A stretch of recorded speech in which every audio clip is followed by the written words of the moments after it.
A very good afternoon. Welcome to Ubc Lunchtime News with me, Sharon Kyomugisha. We start off with the MK Youth Initiative in partnership with an Indian company that has launched the Tukutuku project in Jinja to support farmers and empower youths to earn a living. Now, the chairperson of the MK Youth Initiative, John Patrick Okiru, explains the intentions behind the Tukutuku launch. And for us as MK, our ideology is to improve on our young people. As you all know, Uganda's got the biggest population in Uganda is actually youth. So if you can hear the name MK Youth Initiative actually stands for the youths that initiated this group for purposes of us empowering and transforming them to be useful citizens of Uganda. We cannot promote farming when we don't look at how you can support. So supporting the farmers, today the reason why we have the Tukutuku launch is that we thought it wise to help our farmers and to help our young people. We should bring in the partners and the partnership with the government of India, most especially the investors from India, who also shows a lot of interest in supporting us by providing us with tukutuku, which we can use as one and a supplement of our support for the farmers. You know that in most times you may need water, you need seedling transportation. So we realized that another thing, apart from us pushing for cashew nuts and of course farming, we should also push for them for transportation. I may thank my General Muhozi, for the heart that he has got for this country. To appeal to the ladies, to the women in MK Initiative. What a man can do, a woman can do it better. Some appealing to the girl child, the mothers, the women to come and embrace MK Youth Initiative. Right now we are in school fees time and you can see how women are chasing around looking for the men to help them in school fees. But if a woman is having a tukutuku, it can easily help her earn a 30,000 shilling a day. In more stories, the National Environmental Management Authority has partnered with schools to promote environmental restoration and protection. Through activities such as school debates, music, dance and drama, different schools have been selected to showcase their skills in managing and protecting the environment ahead of the International Environmental Day. The Elgon and Sebei regions are prone to natural disasters like mass wasting, flash floods, and landslides due to human activities such as poor farming methods and charcoal burning. Coupled with other natural disasters, these regions have experienced high levels of degradation. To reverse the human impact on environment, NEMA has partnered with education institutions to restore and protect the environment. Selected primary and secondary schools from Sironko and Kapchorwa districts have exhibited best practices for managing the environment through school debates, music, dance and drama. This involvement has provided learners with essential knowledge about environmental protection. We need to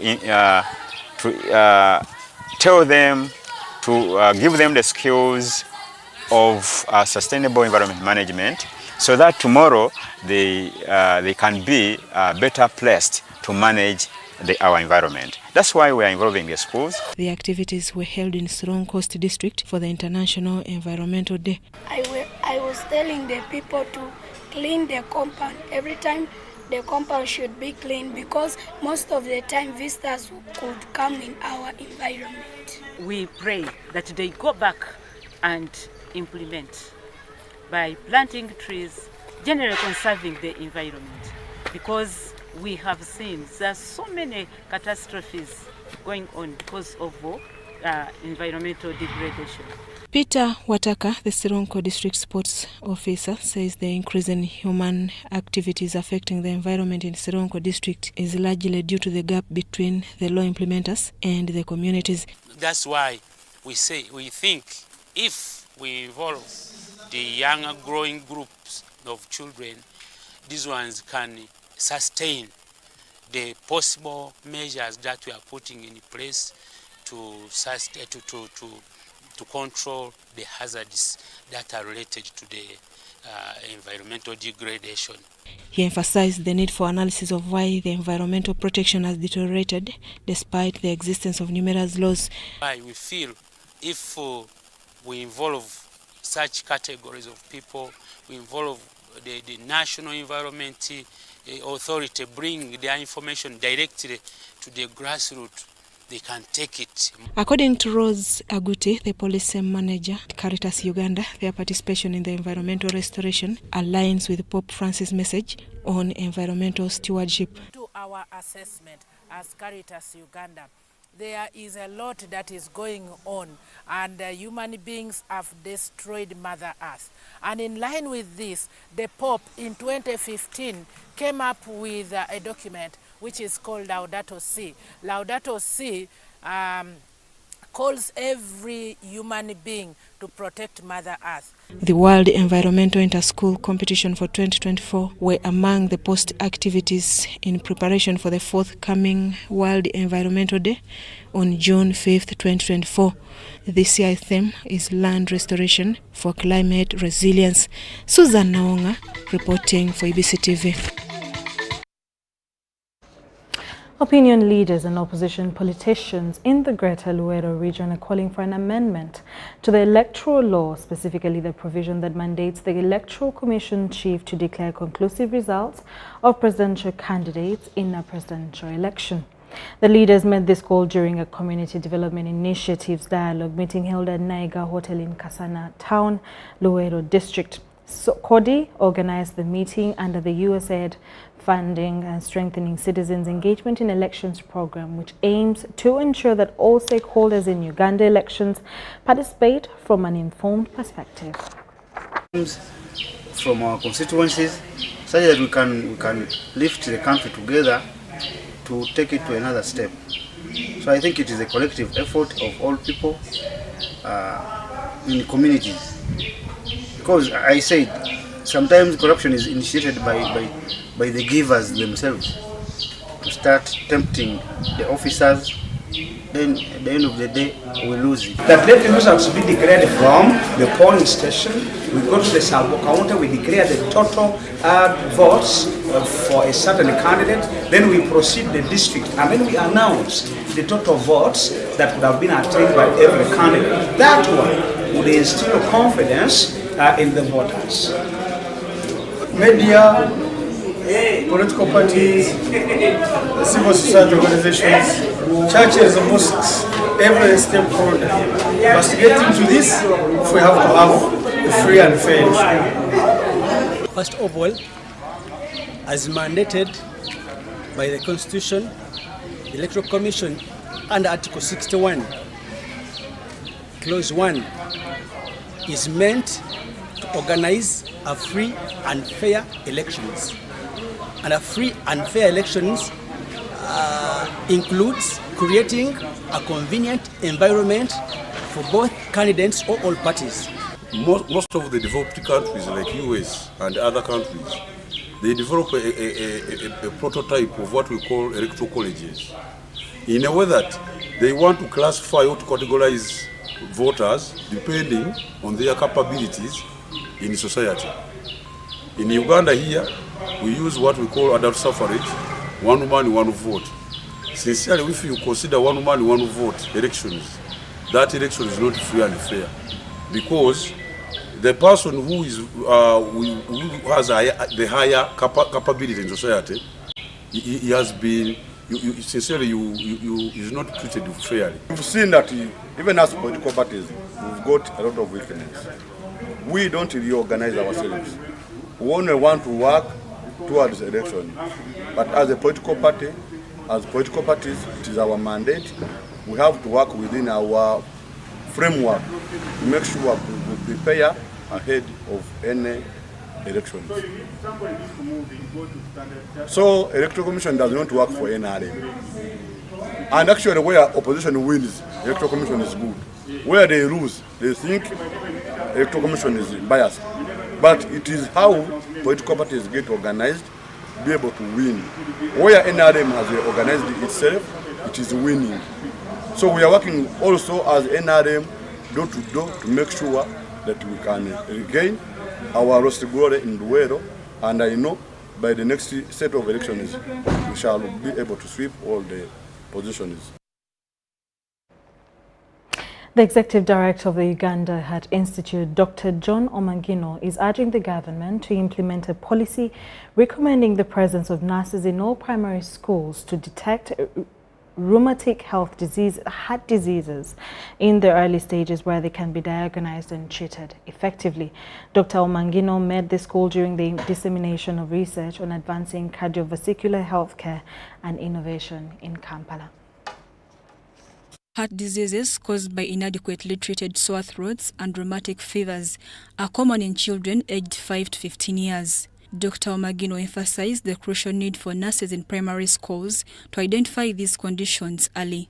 We should now reach the children, and most of the children are in rural schools. Move the services nearer to these children, and that is by way of getting every school attached to a nurse who can look down into the children's throat, and once it picks some information, that child should immediately be referred. It's a common infection in children, but then later their body overreacts to this infection and the body ends up damaging itself, and the part of the body that is most commonly damaged is the heart.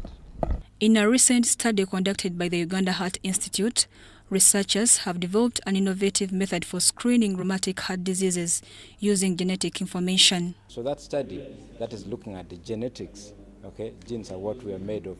So the genetics, we have this new discovery, which we are placing a patent for, has been able to show us for the first time that we can use a blood test to diagnose an early form of this heart disease. Despite these advancements, the Institute faces significant bureaucratic hurdles in securing funding for research, which discourages potential funders from supporting these vital projects. Dr. John Baptist Waniaye, Commissioner of Health Services at the Ministry of Health, also commented on this issue, highlighting the need for streamlined processes to facilitate timely funding. After winning a research grant, the process for getting that money into the country, it is too long. It takes months, sometimes, sometimes 6 months. That should not take, it is real disadvantaging what as approval of utilization of research grants is done by the Ministry of Finance, because this is additional money into the country. So they are controlling it, and so if there's a justification on the approval, I know it will be able to get a waiver or a new approach. But when someone approving is not known, then the funders become hesitant in having those funds move. Dr. Omangino provided an update on the construction of the new Heart Institute in Naguru, with groundbreaking expected in August this year. We should be having groundbreaking. And once you groundbreak, 18 months, that place should be finished. And then equipping begins. So by 2026, we should have something, almost we should be at equipping level. Cardiovascular diseases remain the leading cause of mortality in sub-Saharan Africa, with Uganda alone registering 18 million premature deaths annually. Mary Namkose, Irene Faith Nantongo, UBC News. In more stories, the John Paul II Justice and Peace Center has been honored for its unwavering commitment to advancing human rights and social justice in the country. With humility and determination, the board chairperson of the esteemed center, Reverend Father Leonardo Lobo, conveyed their pledge to redouble efforts in championing the cause of human dignity in the community. Okay, so you can get to the same. Beautiful. All right. Let us give a round of applause. The award serves as a tribute to the legacy of St. John Paul II, who was known for his tireless effort to promote unity, compassion, solidarity, and dignity of the human person among all peoples. I'd like to congratulate John Paul II Justice. representing my wishes to continue the activity, not only to continue but to go more this service to the people. The needs are many, but of course everyone can give peace. We have to make sure that we keep working on social justice. There's no human person who does not love human dignity, no matter who that person is. So all of us must work in promotion of the human dignities. There are a lot of injustices in our society that we cannot actually run away from them. And so in our own way, we have been trying to address some of those realities in our country, Uganda. And so these are words that came as a surprise, but it is also very important, and it appears globally. Something that now has become a global, getting an award from the Vatican, it means that in whatever we do, we must make sure that our books are clean. What we do, who does what, so that in case of any question, people should not begin doubting, is that so and so? No, not that kind of a person, or not that kind of institutions. And I think for me it is an invitation that we all work hard, but make sure as we are working hard, our books are very, very clean.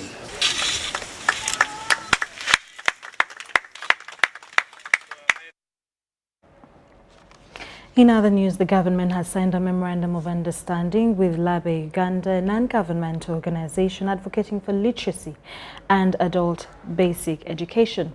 This four-year partnership aims to promote homeschooling across the country with age-appropriate content for both children and adults. Now let's delve into the details of this story. MOU was signed by Agra David Chibenge, the Permanent Secretary in the Ministry of Gender, Labour and Social Development, on behalf of the government aimed at addressing societal challenges. Government of Uganda, through the Ministry of Gender, Labour and Social Development and Labe Uganda, willingly declare that we are partners and shall work together to implement programs aimed at social protection of vulnerable groups in Uganda. The MOU also intends to tackle gender inequality. I've liked the focus on age-appropriate content.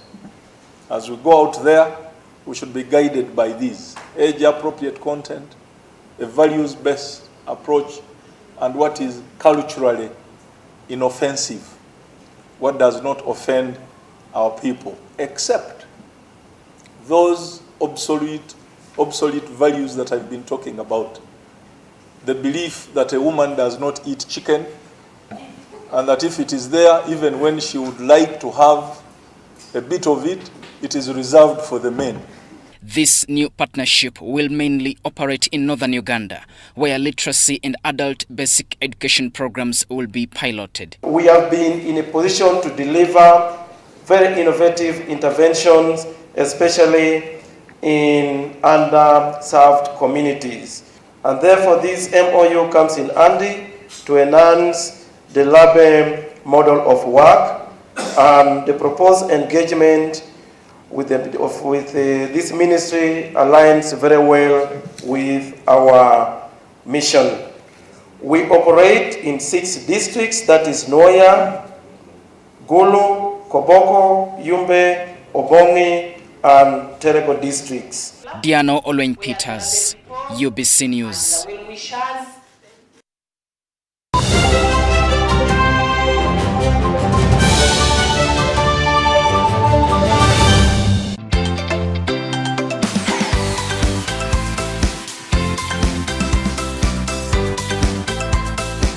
Sigikira mulimo gwenkola gukanikira baba customer uko wasobuni. Kimba n'obwire obukutwala sente isomero ati nti amukolesa enkola ya MTN mobile money ni migasta 10 star 8 nintekamu kodi namba y'omwana genda sente ninsasola ku lungi ntaino kuterimaniziwa koni katunga esimu kuruga mu MTN bantereire okubanza ntakikirize nkaba amanyire bali bafere hanyuma nagenda nakakuza MTN aho nagamba ntungire simu eno kuluga mu MTN kyamazima okuba nkaba ntamanyire nti aliyo promotion hanyuma madamu akola MTN yangambira kyamazima kubasima muno mwebale muno akasente kabaire kenja kusasula school fees tamwe kujja bakasasulire akandi nja kasasulira mu bagenzi baye abata abandi mwebale muno. Together we're unstoppable.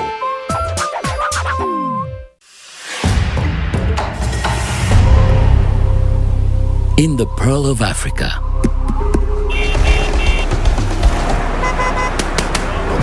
we move to many sounds.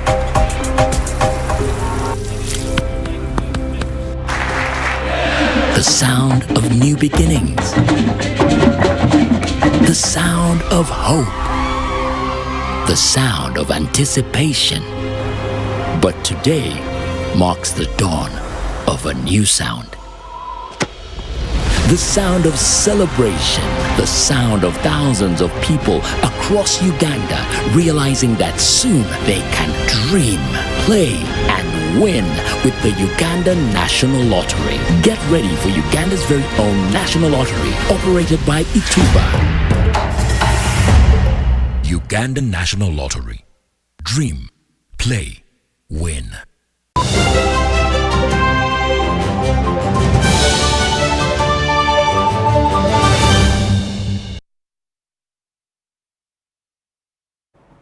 Welcome back to the business news. The Minister of State for Urban Planning, Ubc Lunchtime, has emphasized the pivotal role of transparency, honesty, and intelligence in the execution of their duties, citing integrity as paramount.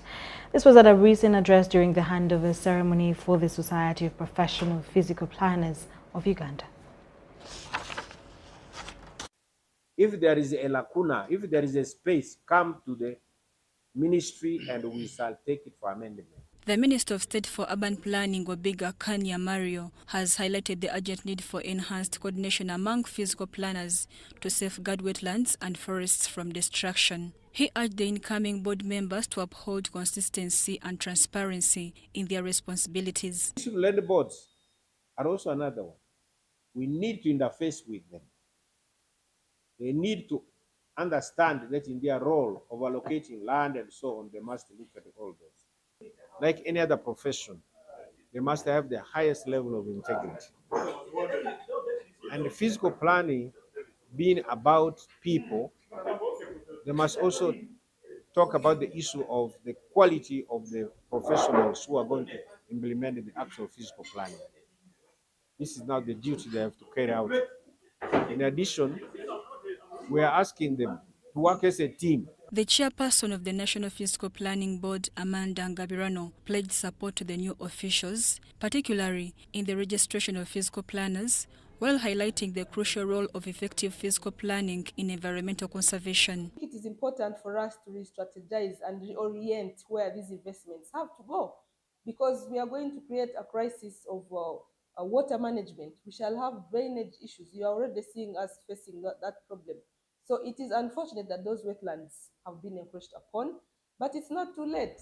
They can be fixed. We can replace the functions that are there. We can have other functions like fauna and flora. Reflecting on the challenges faced in managing the institution, outgoing board chairperson Odella Brian Paul and incoming chairperson Nampendo Charles expressed optimism for the future of physical planning in Uganda. Challenges that I would like the new executive that has been sworn in today to take up include assessing the capacity of the available physical planners we have in the country. That of professional physical planners, we want to come in to bridge this gap. There are so many local governments without physical development plans, so we are going to have the society's studio. Mary Namkose, Jamil Sekaja, UBC News.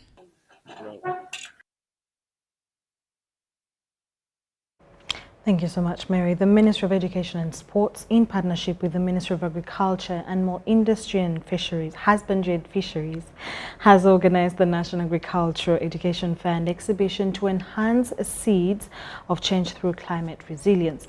The fair is slated for June 25th, 2024 and aims to facilitate skills transferring from nurturing future generations of agriculturalists. The Ministry of Agriculture and the Ministry of Education and Sports are set to hold the National Agriculture Education Fair this month at Bukalas Agricultural Center. Every year we bring in innovations. Every year, last year we had a child who produced this drone. That's an innovation that the Prime Minister took off, and the boy has been supported. He's doing it. So we want all these innovations that we are doing. Spray. A child produced a drone that is spraying. So now instead of using a sprayer, now we want to, how can we help our children and schools to use spray using a drone? That's one of the innovations last year. So this year we expect more. Not only innovations in value chains, in foods, and depending on the areas of agriculture. The Education Ministry plans to leverage on the new competence-based lower secondary curriculum to incorporate modern agricultural practices. This joint commitment of the two entities aims to spur innovations in the agricultural sector. Gone are the days of talking about the new curriculum only, when we don't see them physically, practically, and realistically. Because at the end of the day, now we are in level 4, we are in 4th year of the new curriculum. What is it? Just that this week we had a meeting with UNEB on assessment. But assessment on what? Now, these are the issues we want to see. The public wants to know. But for me, I'm bringing out practically, how can the public come and see what is being done in the field of agriculture? The collaboration between these two ministries is intended to ensure the production of young agriculturalists that are aware of climate-resilient farming practices for food and income security. They should come to the institutions when they are prepared and ready to join the agriculture workforce, to be able to become professionals, not to be journey makers. So the best way is to start them early, to entice them, for them by associating them with the agriculture institutions or by associating them with agriculture, then they should come. The theme for this year's National Agriculture Education Fair and Exhibition is Seeds of Change, empowering the young for climate resilience, food and income security, and agri-entrepreneurship. Abdul Nasser Lowama and Rogers Komagum for UBC.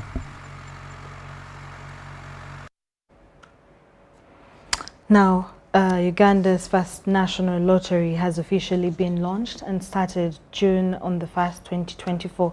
Ugandans can participate in various lottery games with starting guaranteed jackpots of over 2.5 billion in our sports story.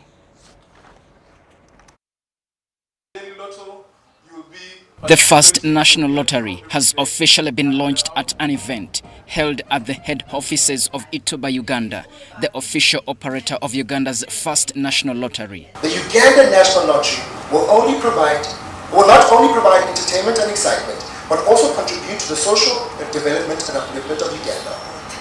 As we continue to excel and innovate, Ituba is rapidly establishing itself as the #1 African lottery operator. And we plan to bring this to Uganda. Under the national lottery, there are 5 guaranteed jackpots of over 2 billion shillings, 1.5 billion shillings, 1 billion shillings, 40 million shillings, and 20 million shillings. We are coming in with a huge 2.5 billion shillings guaranteed jackpots across all of our games. Dennis Modeni, the Chief Executive Officer of the National Lotteries and Gaming Board, underscored the significance of having a national lottery. The national lottery is expected to generate an annual revenue to government of 147 billion, which is an estimated 87 billion will be gaming tax and 60 billion will be non-tax revenue for the good causes. The national lottery will create directly 1,700 jobs to Ugandans. At Ituba, Uganda head offices, a waiting lounge for golden winners has also been established.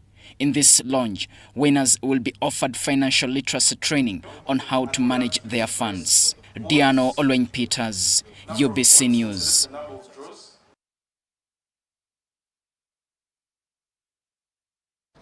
Stakeholders in West Nile have recommended a death sentence or 10 years imprisonment for traders found dealing in counterfeit goods. This recommendation was made during a consultation by the Parliament of Uganda, the Uganda Communications Commission, and the Anti-Counterfeit Network Africa on the Anti-Counterfeit Goods Bill 2023.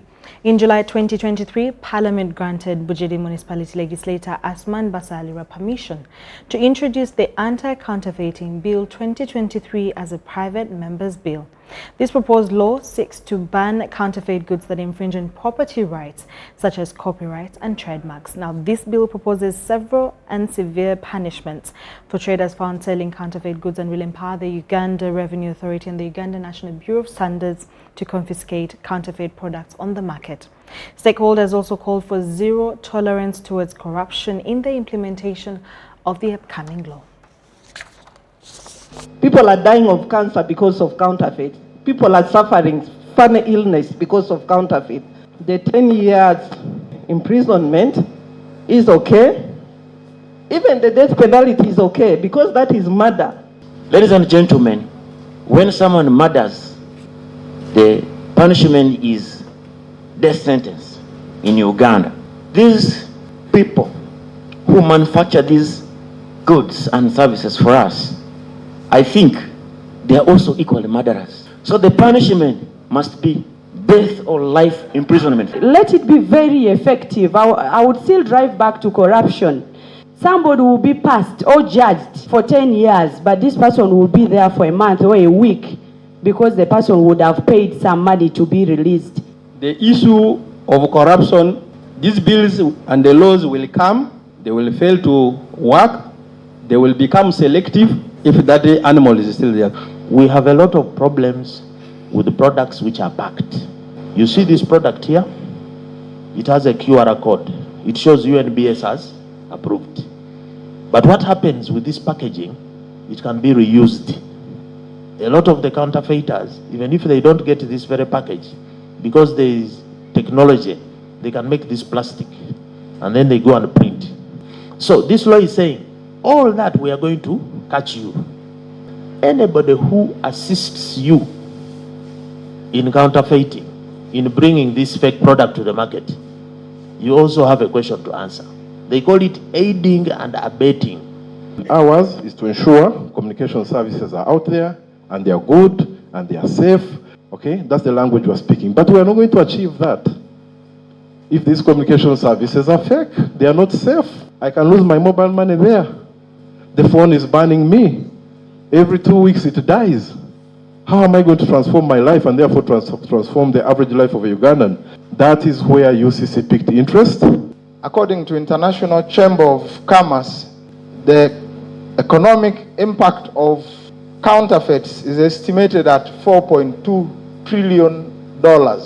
They have also estimated from their 2022 report that 5,400,000 jobs are at stake if we do not deal with the problem. If we allowed Pepsi products to be counterfeited, what do you think will happen to the company? What do you think will happen to the taxes? What do you think will happen to the jobs? Then we ask questions that it's supposed to be.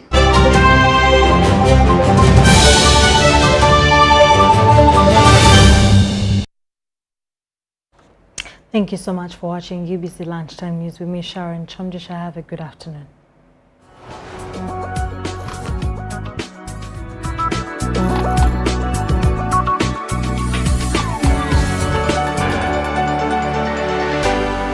UBC, inspiring Uganda.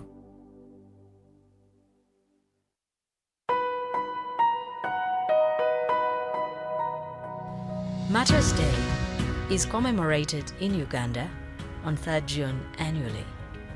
The day commemorates the 45 martyrs, both Catholic and Anglican, who were killed on the orders of Kabaka Mwanga II, then King of Buganda between 1885 and 1887, for their refusal to renounce their Christian faith. On Monday,